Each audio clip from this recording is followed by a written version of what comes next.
Tja, wo endet die Tour oder wo fängt sie an? Das ähnliche Jahr. Da, in meiner Straße, wo ich wohne, wo ich lebe. Die Willi Ostermann Gesellschaft und meine Wenigkeit J.P. Weber haben ein paar Plätze gezeigt, die es hier in der Altstadt gibt. Man kann noch viel entdecken. Und vielleicht machen wir noch ein paar Firmen. Wer weiß, wie es angeht. Mir hat es Spaß gemacht. Womit hört man auf? Mit dem, was Identität ist. Mit dem Lädchen für die Session. Viel Spaß dabei. Diesmal mit der Schrumm übrigens.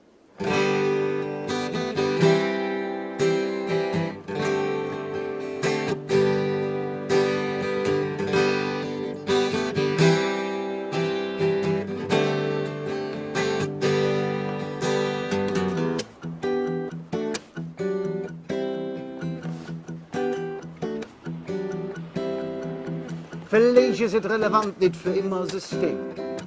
Alle wollen fast lesen wie Stonner Bein im Bein. Du hältst das aus, bestimmt für ein paar Momente. Die größte Sorge ist, was tun andere von dir denken. Denn du fühlst dich.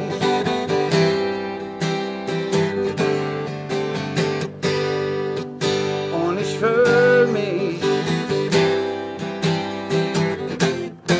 Untertuscht von 100 auf 0. Eiskalt durch, ja ich fühl mich unweigerlich untertuscht.